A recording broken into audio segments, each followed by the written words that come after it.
Bonjour à toutes, bonjour à tous. Nous poursuivons aujourd'hui notre méditation sur la voie de la dévotion au divin. Souvenez-vous, hier, ce que nous avons dit de ce divin, de sa richesse. Le divin est à la fois personnel, universel, suressentiel. Ce sont ces trois grandes caractéristiques dans les théologies, les métaphysiques, des sagesses de l'humanité. Il est personnel, c'est un Dieu Seigneur, c'est le Dieu Seigneur que l'on prie, que l'on loue, que l'on remercie, qui nous comble de son amour, qui nous relève de notre misère. C'est le Dieu réalité,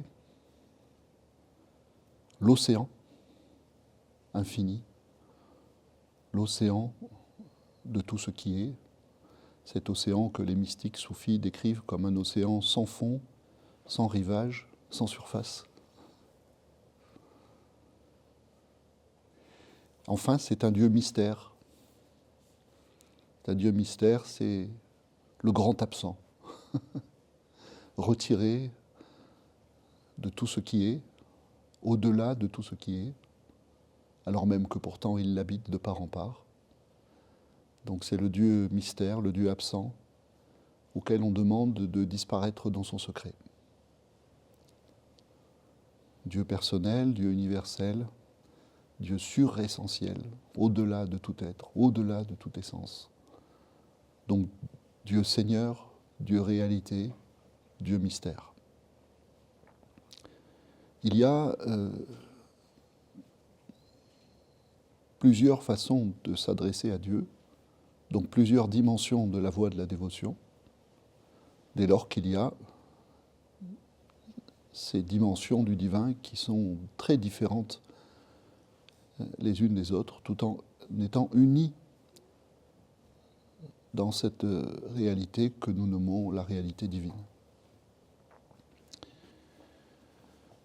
Nous l'avons dit également hier, cette voie de la dévotion va désigner plus particulièrement la voie de l'appel, la voie de l'adresse, la voie de la demande, la voie de la prière à un Dieu personnel.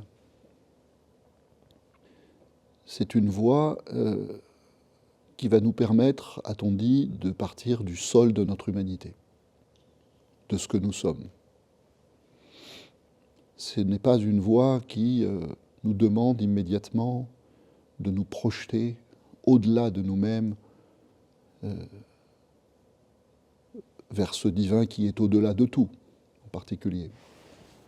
C'est une voie qui nous fait partir de la terre de notre humanité, et d'abord, sur cette terre de notre humanité, une voie qui nous fait partir de nos émotions, qui sollicite notre émotion, qui donne à notre émotion qui communique à notre émotion une puissance sacrée. Je pense, disant cela, à tout ce qui caractérise de manière très concrète les rites et les cérémonies de la dévotion dans les différentes traditions spirituelles. Ce sont des rites et des cérémonies qui passent par le chant, qui passent par la danse, qui passent par la capacité à propager, à diffuser en nous et entre nous un frisson sacré. Lorsque vous écoutez des chants liturgiques, que ce soit un chant grégorien, que ce soit un gospel, lorsque vous assistez à la messe et à ce qu'on appelait autrefois la pompe de la messe, hein, c'est-à-dire cette magnificence de l'Église parée de mille et une couleurs, eh bien, ce sont vos émotions qui sont sollicitées de la manière la plus puissante. Dans le chant sacré que vous entendez ou auquel vous participez, ce sont des rires et des pleurs mêlés. Et c'est un frisson qui vous parcourt l'échine tout entière. C'est en ce sens-là que la voie de la dévotion est une voie émotionnelle, c'est-à-dire, pour le dire au plus fort de l'émotion, une voie justement qui est une voie du paroxysme de l'émotion, ce qu'on appelle une voie extatique, une voie du transport, du ravissement émotionnel. Je disais frissons, cris, pleurs, embrassades et joie mêlée. De là, dans la plupart des voies de la dévotion, le rôle des arts et le rôle du collectif, le rôle des chants liturgiques, le rôle des psalmodies, je l'ai dit, le rôle des danses, des transes, des chants, dans l'ensemble des traditions. Dans la tradition musulmane, l'émotion est à son comble, lorsque l'émotion sacrée est à son comble, lorsque retentit par la voix d'un grand récitant la psalmodie du Coran, qui émeut aux larmes jusqu'à la stupéfaction intérieure, la sidération intérieure, c'est-à-dire en réalité l'arrêt de toute faculté interdite, saisie, emportée, bouleversée par la révélation de ce qui est chanté, c'est-à-dire en réalité par l'irruption dans la vie de la présence divine. Voilà comment la voie dévotionnelle opère. De là également, dans un certain nombre de traditions spirituelles, la culture de la joie. Je pense en particulier à cette culture de la joie dans le hassidisme, ce courant du judaïsme qui est né en Europe de l'Est, notamment sous l'impulsion au XVIIIe siècle de celui qu'on appelait le Baal Shem Tov.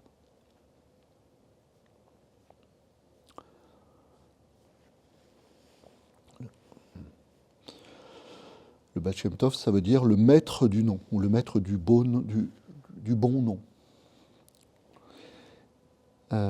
Et le Baal Shem Tov rappelait un verset de la Torah, dans le Deutéronome, c'est le Deutéronome 28, 47. Alors la phrase commence de manière un peu sévère, mais l'important c'est ce qui vient à la fin. Des châtiments sévères s'abattront sur les enfants d'Israël parce que tu n'auras pas servi ton Dieu avec joie et avec un cœur heureux. Voilà. De là, dans le hassidisme, vraiment l'invitation à la joie perpétuelle, à se réjouir de tout. Voilà. Alors, quand on parle du hassidisme et de cette joie, de cette capacité à éprouver cette émotion très puissante de la joie, mais de la joie sacrée, si vous voulez. Ce n'est pas la célébration horizontale des émotions à laquelle on assiste actuellement. Voyez, on va parler de nos émotions, on va exprimer nos émotions, on va partager nos émotions sur un plan strictement horizontal, strictement humain. Non, là, véritablement, le rôle du rite dévotionnel, le rôle de la cérémonie dévotionnelle est de procurer une joie sacrée, c'est-à-dire de permettre d'identifier le sacré, le divin, comme étant la véritable source de la joie. C'est ça qui est véritablement décisif. C'est la verticalisation de l'émotion.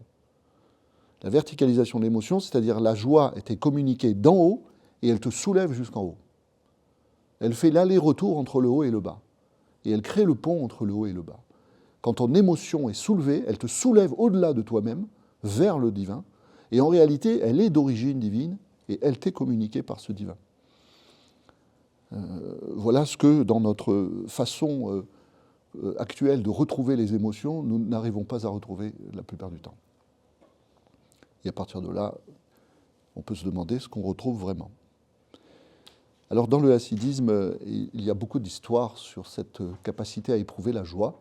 Je vais vous en raconter une que j'ai trouvée et qui, comme beaucoup d'histoires juives en général, hassidiques en particulier, est tout à fait savoureuse. Donc un hasside, un disciple du hassidisme, vient un jour demander à Rabbi Dovber le Maguide de Mézerich.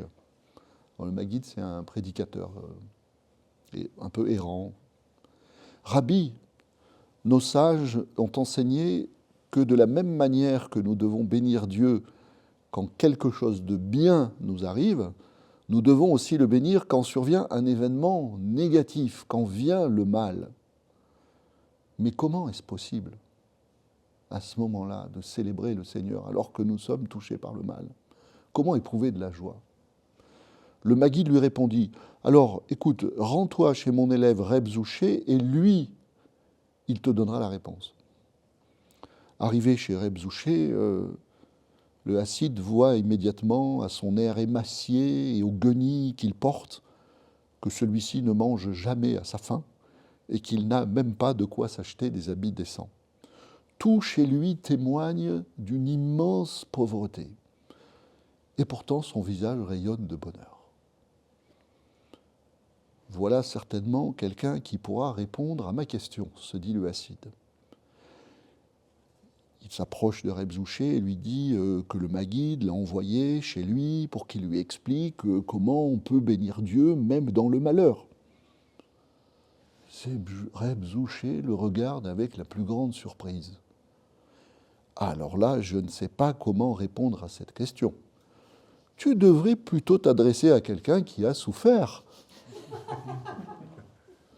Moi, je n'ai jamais connu de malheur dans ma vie.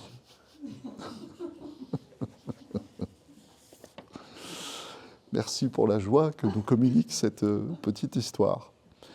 Voilà, donc la voie de la dévotion, c'est véritablement, je reprends mon fil directeur, une voie qui part du sol de notre humanité. Une voie qui fait de nos sentiments, de nos émotions, de nos désirs, de nos peurs, de notre faiblesse, de tout cela, l'opportunité d'un appel, l'opportunité d'une prière, l'opportunité d'une invocation, l'opportunité, comme on vient de le voir, parfois paradoxale ou incompréhensible, d'une louange et d'un remerciement. Alors que pourtant, comme dans l'histoire qu'on vient de raconter, il ne semble pas y avoir de motif de remerciement et de joie. Et pourtant, dans l'âme qui véritablement a su rapporter la source de tout ce qu'elle a éprouvé au divin, alors ce divin ne fait jamais défaut. C'est ce que je vous disais hier, et que je vous annonçais hier et que je vais essayer de tenir aujourd'hui, au sujet du commentaire que Sri Aurobindo nous donne de la Bhagavad Gita.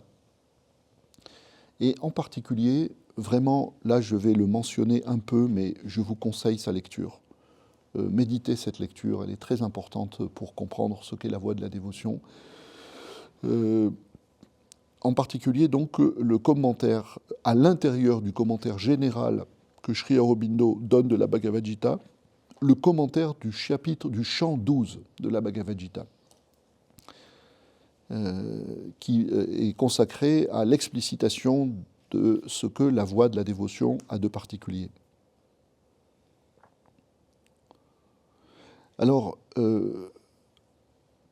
Aurobindo dit la voix vivante de la Gita, donc il fait de la Gita, c'est-à-dire de la Bhagavad Gita, un texte de bhakti, un texte qui exprime l'essence de la voie dévotionnelle. La voix vivante de la Gita découvre la tendance exaltante la plus intense de notre être entier et, la dirigeant vers Dieu, emploie connaissance, volonté, sentiment, instinct de perfection, comme autant d'ailes puissantes pour l'ascension libératrice.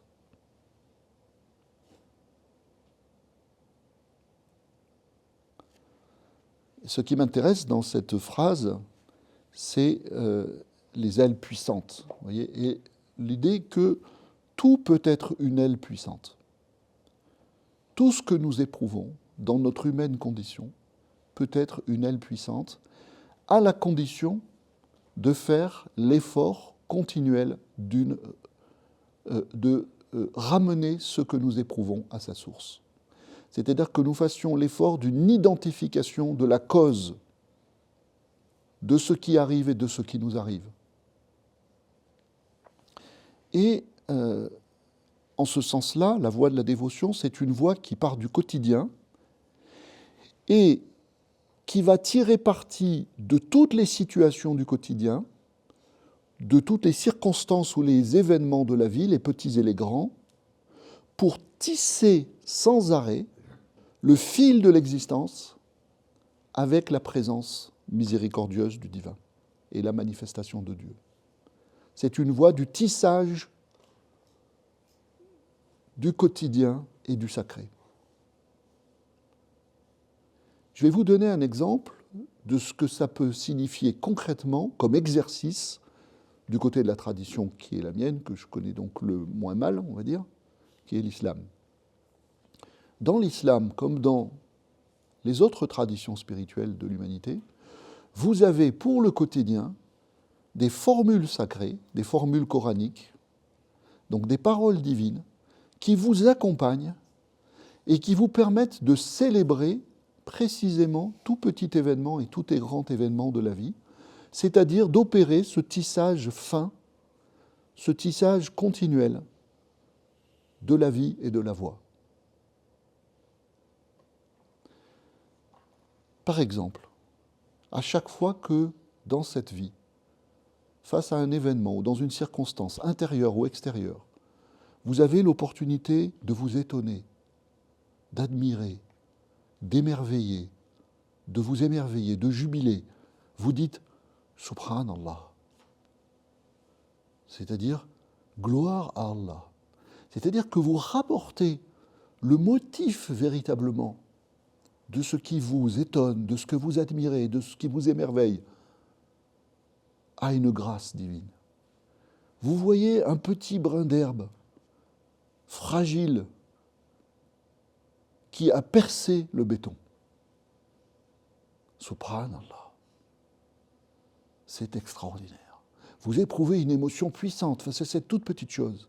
De l'eau qui trouve son chemin dans les herbes. Rien ne l'arrête. Quelle ingéniosité, quelle facilité.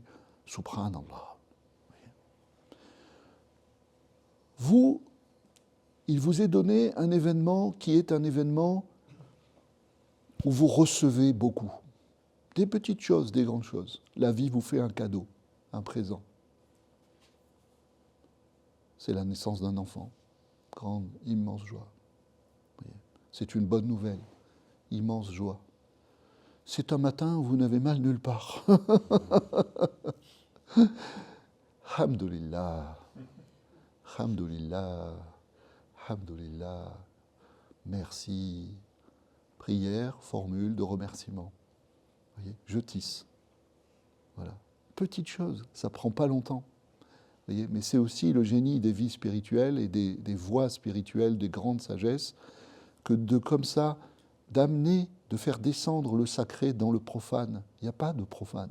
Il n'y a pas de vie profane pour celui qui, par cette voie de la dévotion, sait la sacraliser au quotidien et au plus près des événements petits et grands. Mon cœur est oppressé.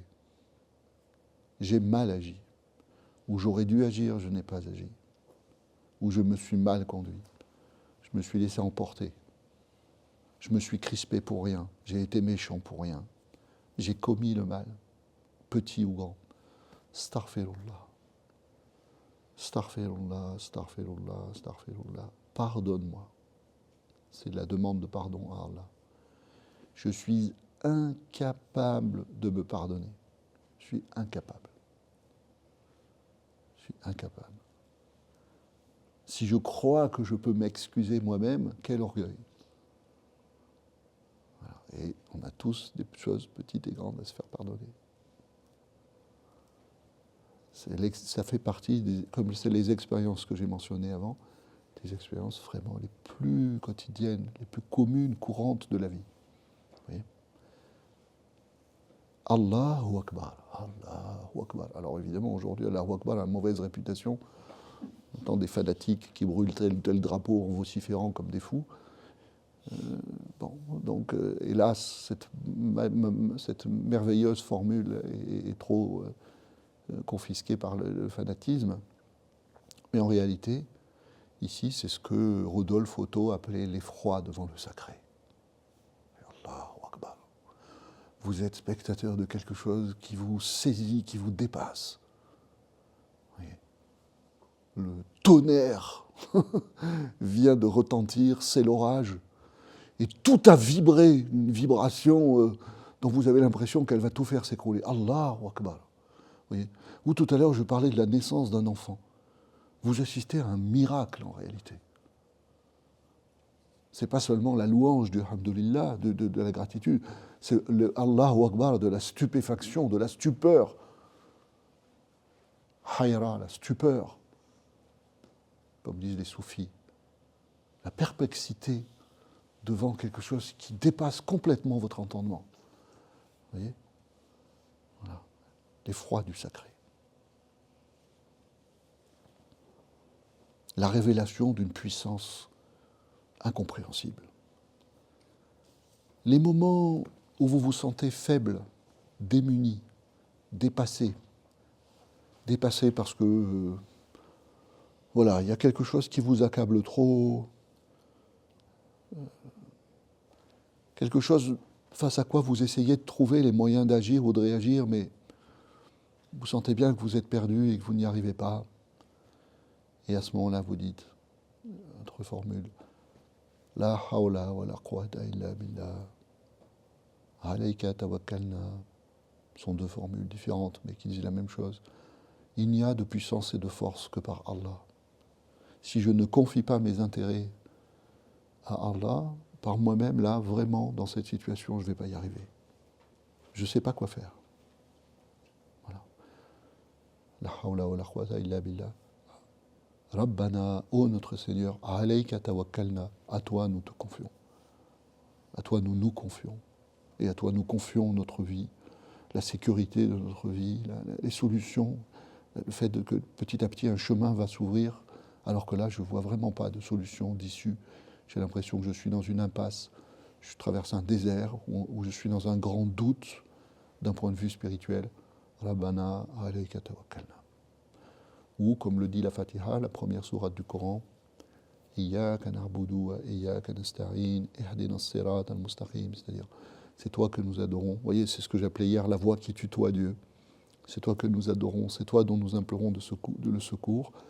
Conduis-nous sur la voie droite, c'est-à-dire fais-nous trouver le juste, l'agir juste, le discernement juste, l'effort juste. Permets-nous de trouver dans ce monde notre juste place et notre juste effort. Voilà. Donc en réalité, la voie de la dévotion, et chaque tradition a ce génie véritablement d'accompagner l'être humain, de le prendre par la main. C'est vraiment la voie qui vous prend par la main. À partir de ce que vous éprouvez, comme on l'a dit tout à l'heure, et de ce que vous vivez, comme on le dit maintenant. Bon. Et donc cette voie vous prend par la main en vous enseignant, je dirais, de manière un peu synthétique, à remercier pour tout le bien et à invoquer pour tout le mal. Vous voyez ? Le mal commis, dont on parlait tout à l'heure, le mal subi également. On peut demander le pardon pour autrui. L'autre jour, je lisais Georges Sand et je lisais le François Le Champy. Et c'est une histoire, comme souvent chez Georges Sand, qui se passe dans la France rurale, vous voyez, où vivent ce que j'appellerais, et ce n'est pas du tout péjoratif, des âmes simples. Et l'héroïne du roman est une âme simple qui, à chaque fois que quelqu'un lui fait du mal, qu'elle subit du mal, prie pour l'âme de celui ou de celle qui lui fait du mal. C'est-à-dire qu'au lieu de se précipiter dans la médisance et dans la rancœur, eh bien, cette âme simple et charitable rapporte ce qui lui arrive au divin et demande à Dieu de pardonner, à celle ou à celui, comme on le dit le Notre Père, qui l'a offensé. Voilà. Cette voie de la dévotion, c'est donc une voie dans laquelle on prend refuge. Hein, on prend refuge, véritablement, en Dieu, à chaque instant. Par exemple, dans le Coran, il y a des versets dans la sourate 113, la sourate Falaq, qui est une sourate qui symbolise l'éveil de conscience, en réalité, surtout dans le début de la sourate. La sourate est la suivante, dit, Qul en arabe, « Je cherche protection auprès du Seigneur de l'aube naissante, contre le mal qu'il a créé, contre le mal de l'obscurité quand elle s'approfondit. » Alors il y a au milieu des trois versets, là, quelque chose qui est tout à fait bouleversant, presque terrifiant, contre le mal qu'il a créé. C'est pas, personne d'autre n'est ici accusé. Ce ne sont pas les hommes, ce n'est pas la fatalité, c'est le divin qui est à l'origine de tout. Et ça, c'est la puissance de la voie dévotionnelle. La puissance de nous dire, en réalité, tout ce qui arrive, le bien comme le mal, vient de lui. Parce que s'il a créé tout cela, c'est d'abord comme opportunité pour nous, qui nous est donnée véritablement de le reconnaître en tout, en toute chose. Et de l'invoquer en toute chose, de demander son secours, comme je l'ai dit, en le remerciant pour le bien, mais en l'invoquant aussi par rapport au mal que nous avons subi ou que nous avons commis. Et ce n'est pas un hasard si cette sourate dit « Je cherche protection auprès du Seigneur de l'aube naissante ». L'aube symbolise toujours dans la vie spirituelle le moment de l'éveil. Voyez ? C'est-à-dire que je me rends compte, moi l'être humain, quand j'ai fait cet exercice tout au long de ma vie, de rapporter ce qui arrive au divin par la voie dévotionnelle, eh bien j'en arrive à prendre conscience, à une prise de conscience décisive, à un éveil décisif qui correspond dans mon âme à une aube. C'est-à-dire que tout d'un coup, les choses s'éclairent et je m'aperçois qu'en effet, tout est une manifestation de lui. Je cherche protection auprès du Seigneur de l'aube naissante contre le mal qu'il a créé, contre le mal de l'obscurité quand elle s'approfondit. L'obscurité ici, c'est l'illusion ou l'ignorance de celui qui n'est pas capable de rapporter ce qui lui arrive au divin, qui n'est pas capable de faire ce trajet jusqu'à la source ou jusqu'à la cause de ce qui arrive. Voyez ? Celui qui ne prend son émotion que pour une émotion humaine, trop humaine, qui ne lui parle que de sa finitude. Et celui qui n'est capable de voir dans tout ce qui lui arrive, justement, que l'ensemble des limites, le déploiement de l'ensemble des limites de la condition humaine. Voyez ? Et en réalité, le génie de la vie, c'est qu'elle nous parle continuellement, dans nos limites, de notre illimitation. Et c'est la pédagogie de la voie de la dévotion, que de nous apprendre ça. Voyez, en nous apprenant au quotidien à reconduire tout ce que nous vivons, tout ce que nous éprouvons à sa source dans la volonté et la miséricorde de cette dimension du divin qui est le Dieu personnel, c'est-à-dire le Dieu qui prend soin. Voilà. On appelle cette voie également la voie de l'humilité. Et en ce sens-là, on dit que c'est une voie humide. Il y a une même racine dans humidité et dans humilité. C'est une voie qui est celle de l'humidité et de l'humilité parce que, à partir de ce que l'on vient de dire, l'être humain réalise toujours plus sa propre indigence. C'est-à-dire à quel point il peut être et il doit être spirituellement dans une attitude qui est une attitude de prière fondamentale, c'est-à-dire une attitude de demande, voyez, d'expression de son besoin et d'expression de son remerciement. Voilà. Donc c'est une voie c'est en ce sens-là que c'est une voie d'humilité, et la voie dévotionnelle, c'est la voie qui apprend à manquer de Dieu. Et ça j'y reviens parce que c'est particulièrement important. Il y avait un soufi que je cite souvent, qui est Ibn Ata'illah. Il est mort au début du XIVe siècle à Alexandrie, dans l'actuelle Égypte. Et il a écrit un livre de vie spirituelle, une sorte de manuel de vie spirituelle, de viatique de vie spirituelle au quotidien, qui s'appelle les Hikam, les sagesses. Et il dit, dans ces Hikam, l'une de ces sagesses, c'est la sagesse 132, il dit, je vais vous citer deux phrases de Ibn Ata'illah. « Aucune demande n'est plus forte que la conscience de ton besoin urgent de Dieu, et rien ne te procurera davantage la faveur divine que l'humilité et le sentiment de ton indigence ou de ta pauvreté en face de lui. » Voilà ce qu'apprend au quotidien le fait de s'adresser à Dieu. C'est-à-dire que j'apprends progressivement à prendre appui sur quelque chose d'autre que moi, comme on le disait hier, sur quelque chose ou quelqu'un qui est beaucoup plus grand que moi, en réalité. Et Ibn Ata'illah nous dit que plus l'être humain va réaliser sa propre indigence, pauvreté dépendance, plus va s'opérer en lui une mystérieuse métamorphose intérieure.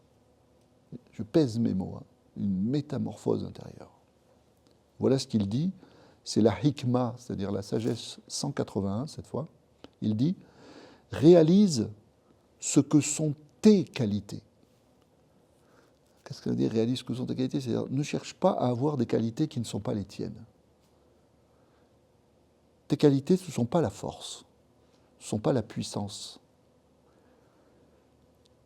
Réalise ce que sont tes qualités, il te secourra des siennes. Il te secourra des siennes. Sois conscient de ta servitude, il t'aidera de sa souveraineté. Sois conscient de ta pauvreté, il te secourra de sa richesse. Sois conscient de ta faiblesse, il t'assistera de sa puissance et de sa force. Et là est la métamorphose, dont je vous avais déjà touché un mot hier, je crois qu'il faut y insister parce que c'est très important pour comprendre ce qu'est la voie de la dévotion, la proposition de la voie de la dévotion, la promesse de la voie de la dévotion. C'est une voie paradoxale. Plus tu t'abaisses, plus il t'élève.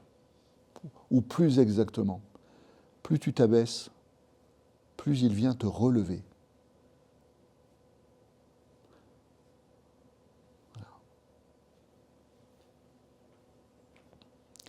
Et comme on le disait hier, c'est l'infini qui entre en nous par la finitude. Voilà la métamorphose, voilà le paradoxe. Comme le disent les voies d'éveil, tu veux réaliser que tu es divin. Tu veux t'élever jusqu'au divin. Ou tu veux que le divin t'élève jusqu'à lui, eh bien descends au plus bas de ton humanité, du ressenti de la faiblesse et de l'indigence de ton humanité. Tu crois que pour aller en haut, tu vas devoir monter. En réalité, pour aller en haut, tu vas devoir descendre. Parce que, comme le dit la grande loi du symbolisme, ce qui est en haut est comme ce qui est en bas, mais dans le miroir.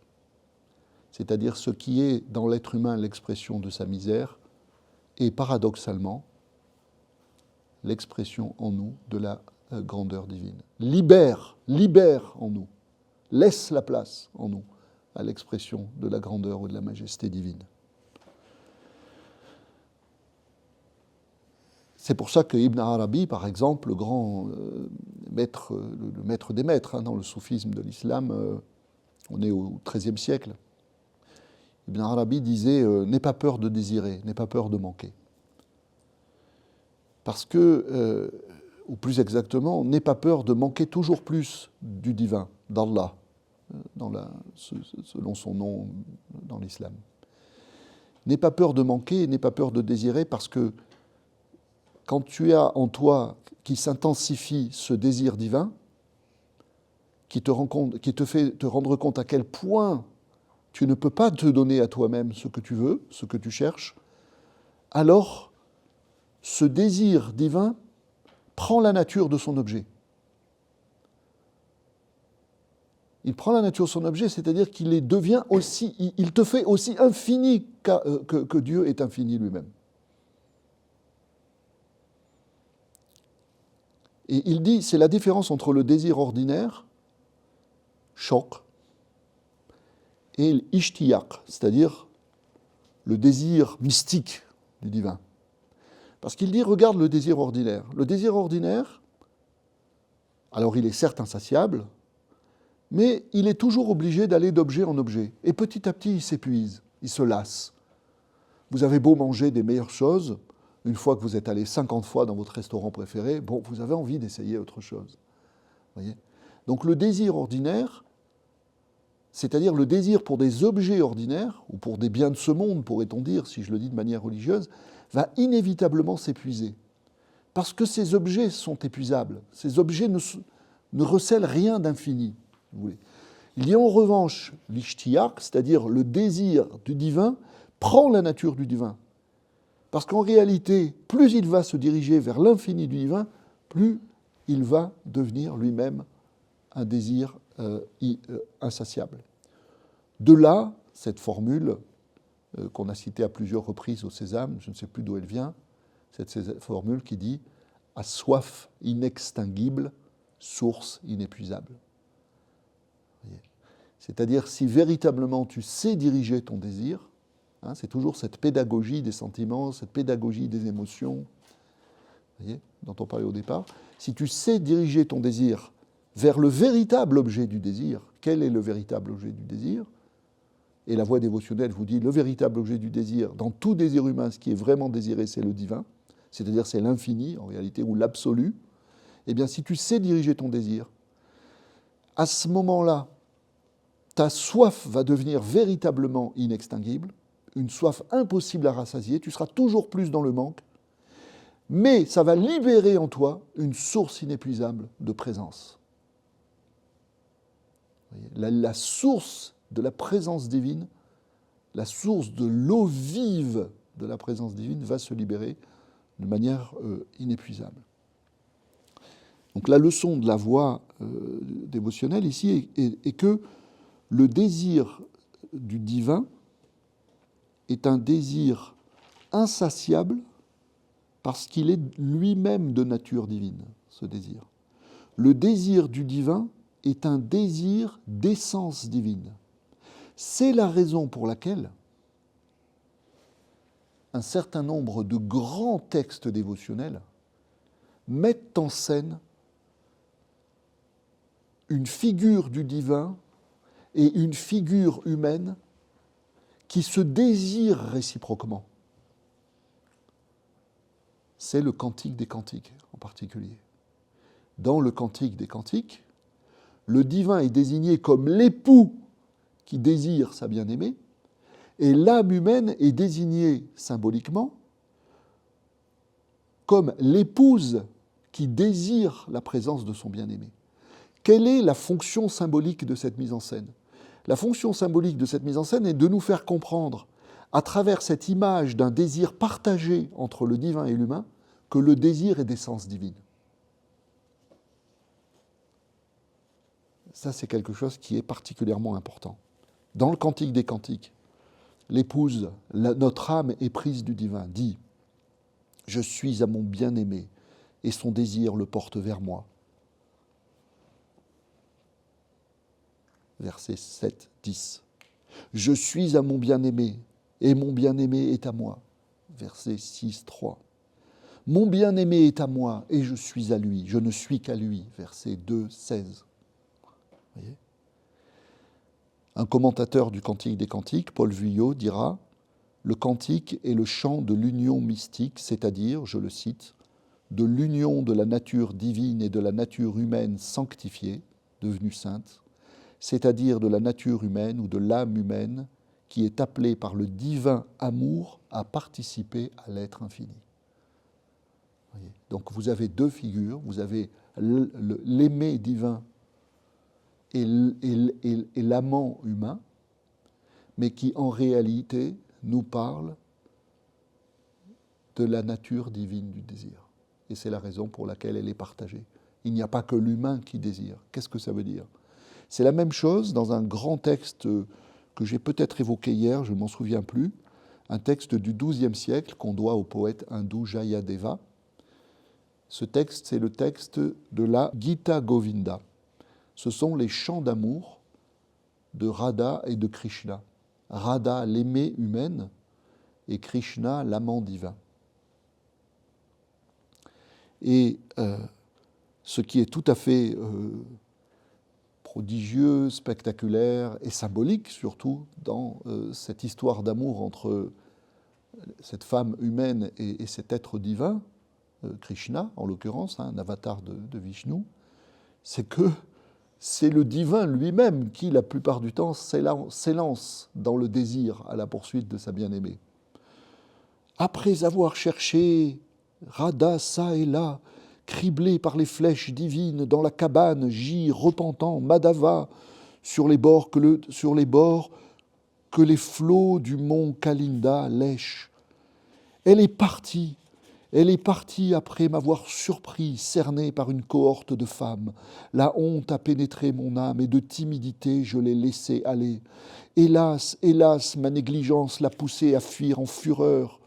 Comment va-t-elle agir? Que dira-t-elle aussi dans cette interminable absence? À quoi me sert mon opulence? À quoi bon ma maison, ma vie et mes amis? Hélas, hélas, ma négligence l'a poussée à fuir en fureur. Je médite sur son visage dont les sourcils froncés exaspèrent la rage. On dirait un lotus rouge où vient tournoyer une abeille au vol insensé.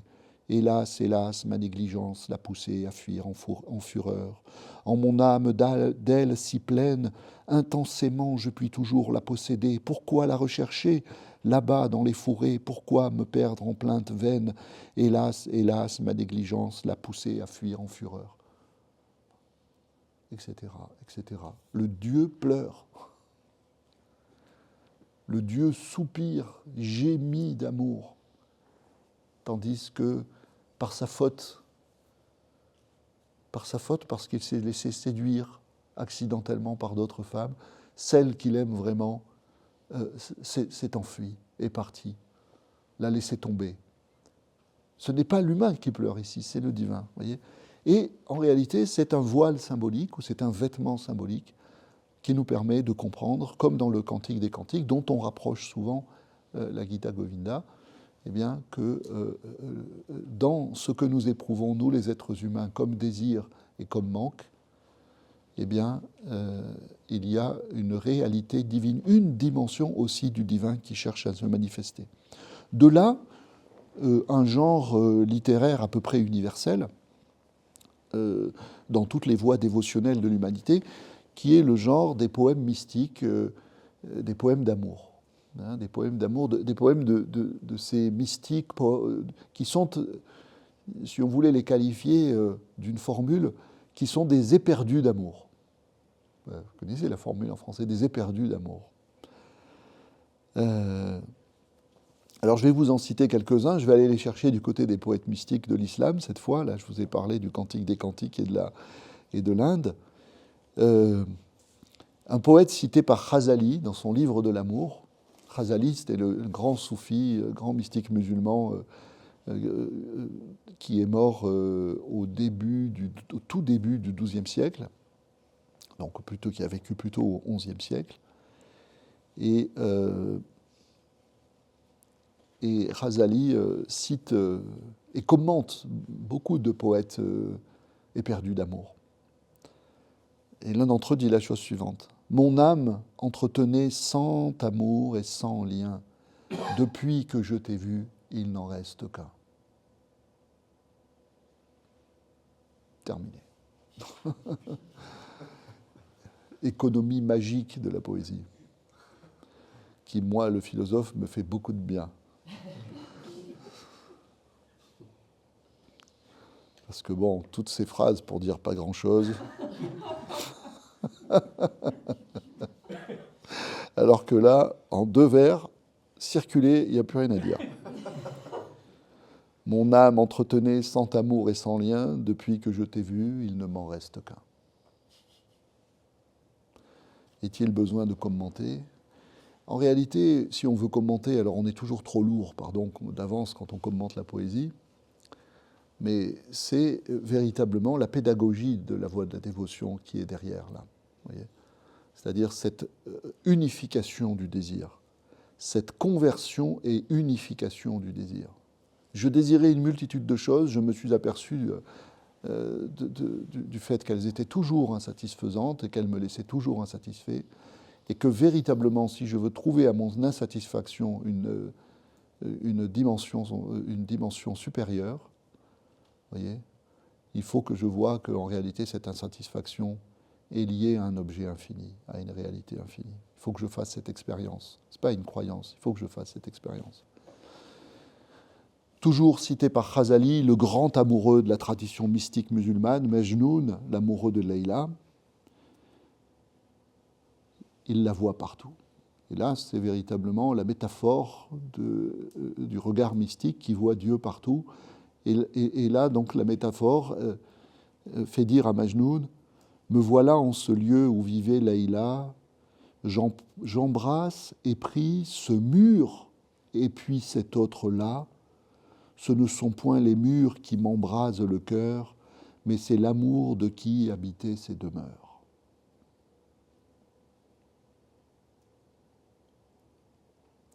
Me voilà en ce lieu où vivait Leïla, j'embrasse et prie ce mur et puis cet autre-là. Ce ne sont point les murs qui m'embrasent le cœur, mais c'est l'amour de qui habitait ces demeures. Razali commente, je suis rassuré, voilà, déjà au XIe siècle, Xe, XIe siècle, il y avait des philosophes qui, quand même, comme moi, essayaient de commenter la poésie. Je me sens moins seul, surtout avec Razali, c'est quand même une très bonne compagnie. Il écrit « Il en va ainsi de l'amour de Dieu, exalté soit-il, lorsqu'il se renforce, lorsqu'il investit le cœur et prend possession de lui jusqu'à l'accaparer complètement, il finit par s'étendre à tout être existant en dehors de lui. Car qui aime un être aime son œuvre. C'est pourquoi lorsqu'on a apporté à l'envoyé de Dieu, le prophète Mohammed, des jeunes fruits tout juste éclos, il les passait sur ses yeux et les honorait en disant « Ils étaient là, non, ils étaient il y a encore si peu de temps avec notre Seigneur. » Quand on lui apportait des jeunes fruits qui venaient de naître. Un autre grand poète musulman, Ibn al-Farid, là on est un peu plus tard, au Caire, au début du XIIIe siècle, capacité à reconnaître le divin en tout, partout. Écoutez bien, c'est subtil. S'il aimait, l'aimer avec un grand A, l'aimer divin, s'il aimait se soustrait, pourtant ma chair devine, sous tout frêle substrat, sa présence divine. S'il aimait se soustrait, il n'est plus là, je ne le vois plus, je ne le trouve plus. S'il aimait se soustrait, pourtant ma chair, vous voyez le sol de notre humanité là, qui est ému, qui frissonne. S'il aimait se soustrait, pourtant ma chair devine, sous tout frêle substrat, sa présence divine. En ce sens-là, on dit les mystiques, la voie de la dévotion, qui est la voie de l'amour ici, c'est en même temps une voie de la connaissance. C'est une voie de la connaissance par l'amour, pourrait-on dire. Parce que l'amour témoigne de la connaissance. L'amour témoigne de la reconnaissance de la présence divine en toute chose. C'est la raison pour laquelle Razali commente en disant « Quiconque entretient un amour pour un autre que Dieu, sans rapporter cet amour à Dieu en amont, fait un acte d'ignorance. Et il montre à quel point alors il méconnaît le Très-Haut, si bien qu'il n'est d'aimer, en réalité, pour les hommes de discernement, que Dieu, exalté soit-il. » En fait, là, Razali commente lui-même un verset du Coran, qui est le verset... on peut citer ensemble 3 versets, de 163 à 165 de la sourate 2, la deuxième sourate du Coran, sourate al-Baqara. Je cite simplement le verset 165. « Parmi les hommes, il en est qui prennent en dehors d'Allah des égaux à lui, en les aimant comme on aime Allah. Mais les croyants sont les plus ardents en l'amour d'Allah. » Vous voyez, c'est-à-dire que là, il y a une information, un message qui est donné dans le Coran, que celui qui aime en dehors d'Allah, eh bien, se trompe d'objet dans son amour. Et que celui qu'on peut véritablement appeler le croyant, en réalité, c'est un connaissant. Ce n'est pas quelqu'un qui croit, c'est quelqu'un qui sait. C'est quelqu'un qui a fait l'expérience qu'en réalité, dans tout objet d'amour authentique, il y a l'amour de l'infini ou l'amour de l'absolu divin qui s'exprime. Voilà l'enseignement de la voie émotionnelle, qui est la voie dévotionnelle en même temps. C'est la raison pour laquelle la voie dévotionnelle produit un type de sainteté particulier. Le saint de type dévotionnel, de type bhaktique, diraient les hindous, se caractérise par le fait que vous avez l'impression qu'il aime tout. Voyez, il aime tout. Il aime la vie, il aime la beauté, il aime les enfants. par exemple. Vous voyez, c'est souvent ce type de saint qui laisse venir les enfants à lui. Vous voyez, parce que, comme le dit la tradition soufie, il aime en Dieu, fil-là.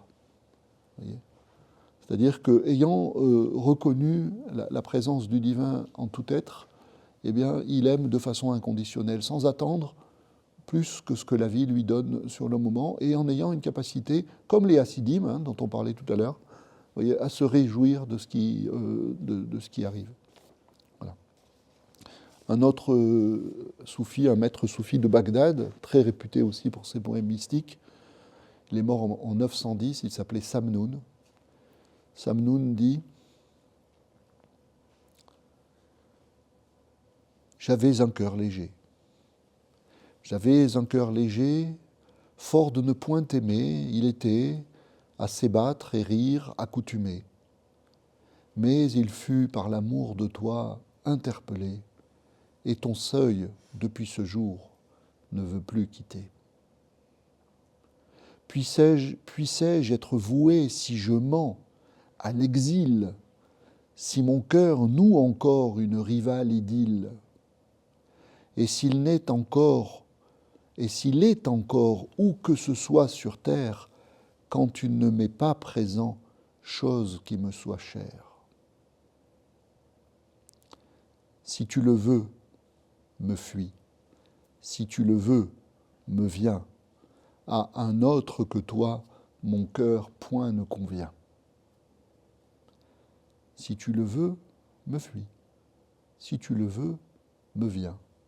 À un autre que toi, mon cœur point ne convient.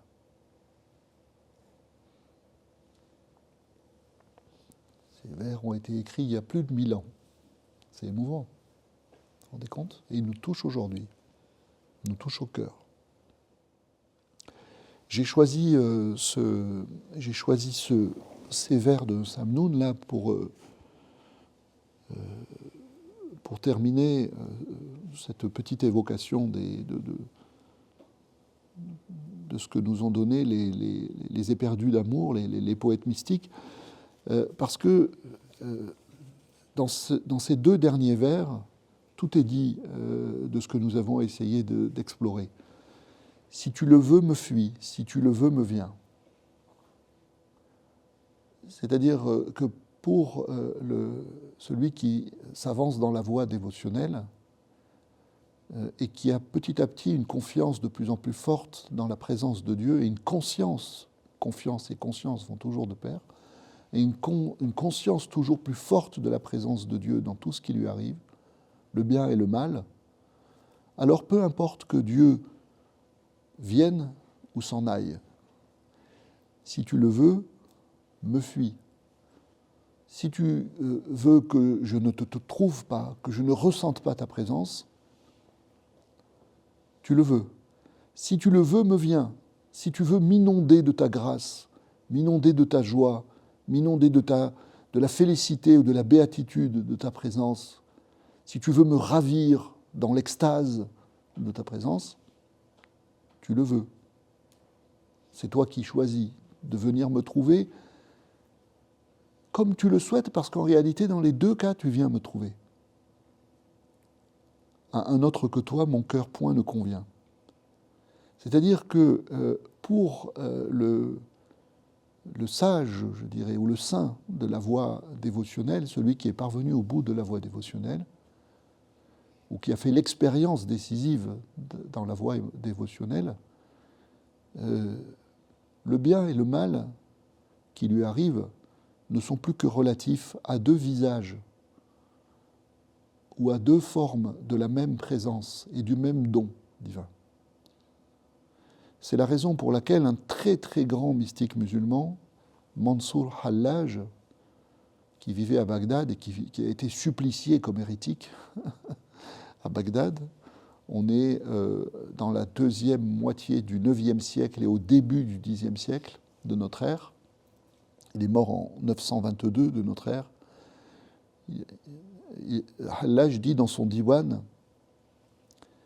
c'est le titre de son œuvre majeure, il dit « Il n'est plus pour moi d'éloignement de toi, depuis que j'ai réalisé que rapprochement comme délaissement ne font qu'un, et que si je me sens délaissé par toi, c'est encore ta compagnie pour moi que ce délaissement. C'est encore ta compagnie que ce délaissement. C'est encore ta compagnie pour moi que ce délaissement. Vous voyez ? On a souvent, à propos de Hallaj et de son supplice, on a souvent parlé d'un Christ musulman. C'était Louis Massignon, qui est le grand orientaliste, grand spécialiste de la mystique musulmane, qui considère Hallaj comme un Christ musulman d'une certaine façon.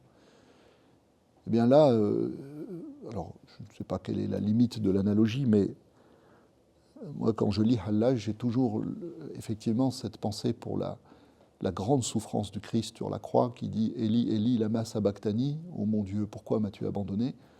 Et en même temps, ce sentiment d'abandon, vraiment on est à l'acmé de la voie dévotionnelle, ce sentiment d'être abandonné est en même temps un abandon complet à Dieu. Méditons là-dessus. Le sentiment d'être complètement délaissé, comme dit Hallaj, ou abandonné, est en même temps un abandon complet à Dieu. Et dans cet abandon, mystérieusement, il y a une révélation de la présence de Dieu, c'est-à-dire que la crucifixion est en même temps résurrection. Vous voyez ? Voilà ce que nous propose la voie dévotionnelle. Même dans la séparation, il y a une forme d'union. Ce qui fait dire souvent aux mystiques musulmans, donne-moi l'union dans la séparation et la séparation dans l'union. Alors,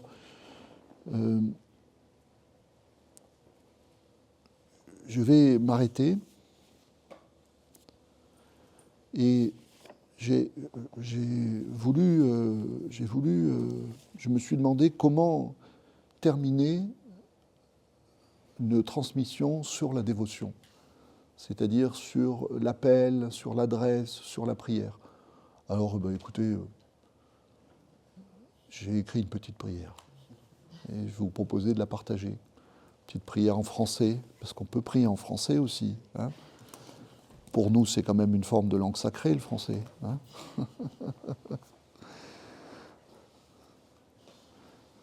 Seigneur, Seigneur qui es au-delà de tout, accorde-moi de disparaître dans ton mystère.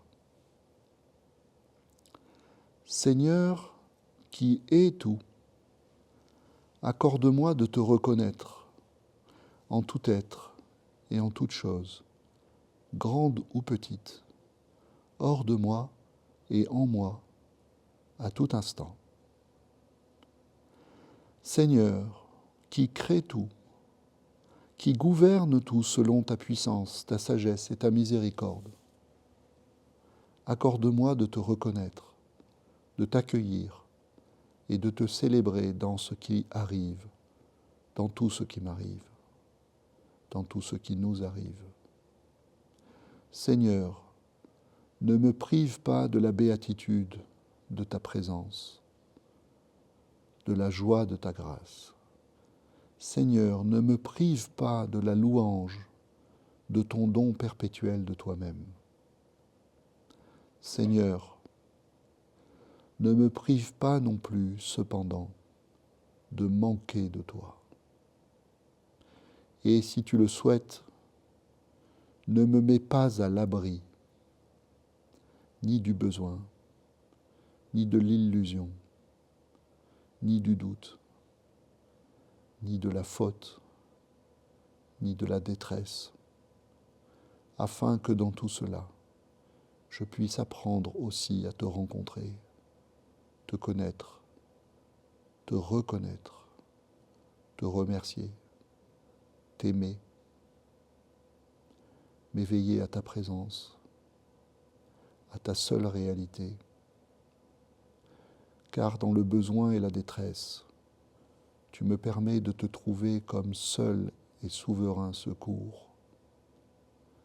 Dans l'illusion et le doute, tu me permets de te trouver comme celui qui m'éclaire, me guide et qui vient illuminer mon esprit comme mon cœur.